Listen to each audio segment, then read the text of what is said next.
Here's a segment from a recent Gun Talk radio episode. You can listen to all the Gun Talk radio podcasts however you tune in, or check out guntalk.com for more. I want to take line one. Amy is called in out of Grand Rapids, Michigan. Amy, you're on Gun Talk. What's on your mind? Hi, how you doing? Good. I'm concerned to know why we don't hear more about the possibility of non-lethal methods for subduing suspects. Mm-hmm. Okay. It seems that we spend a lot of time hearing about these tragic events that happen across our country. And if the police simply had a rubber bullet in a revolver as their first choice, we'd have a lot fewer dead young men and women. Okay. Let's explore that for a second. First of all, police haven't carried revolvers for 40 years. So let's start off with that. They carry semi-auto pistols.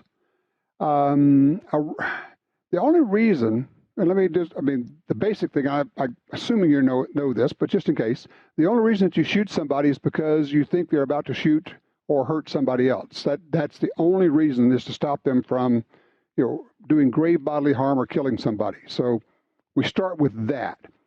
Well, that being the case, what we need to do is stop that person immediately. Time is a real factor here. And smacking them with a rubber bullet is not a real good way to stop somebody. Historically, it has not worked. I mean, I clearly am no expert in this field, but killing people isn't working either. I mean, you get a crazy drug person and 7 cops shoot him with a gun? Come on, that's craziness. The guy could have killed him, I get that. Why do you think it's crazy? And Grand Rapids is not a great place right now to talk about killing either. Well, let me ask you, you say that's crazy. You got a guy who's trying to kill people, and you got 7 cops there, and they all shoot him. Why is that crazy? Because the poor slob was just on a drug-induced mess with a knife. And, he didn't need to die. He definitely needed to be taken out. I'm not disagreeing. And a good old clock on the head maybe, but not to be dead. Now, are you talking about a specific instance of somebody that has a knife? Because I'm thinking about a guy with a gun or whatever else. Is there something on your mind here? I understand. But when your first instinct is to kill, then the person dies. Okay, let me back up then. Police are not trained to kill. And you're working from a real vast quantity of misinformation. Police are trained to shoot to stop, not to shoot to kill. That's what we're all trained to do.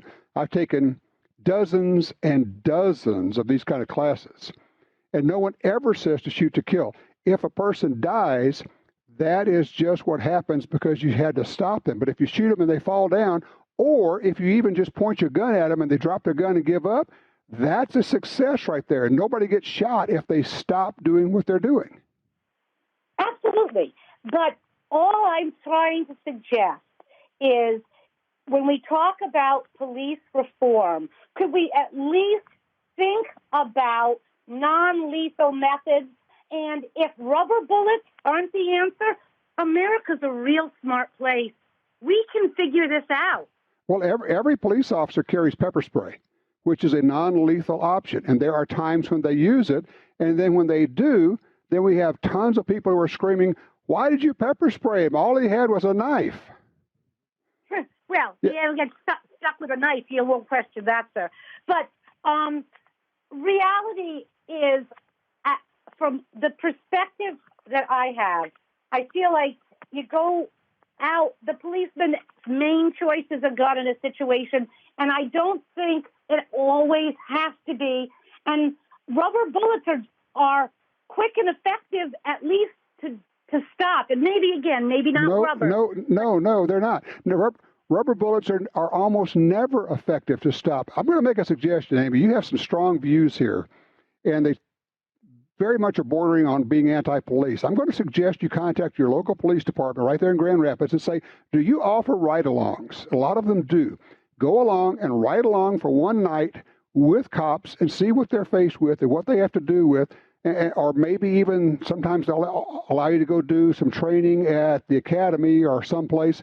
Find out what they're faced with, because, and look, I'm not trying to be mean at all, but the reality is you really do not know what you're talking about here. Fair enough. I appreciate your perspective as well. Thank you for listening to mine. All right, and thank you for calling in. I appreciate that. Let's do this. Quick break here. That'll give us more time on the backside. We got Alan Gottlieb lined up with some big news coming out of the Ninth Circuit in California. This is a big win.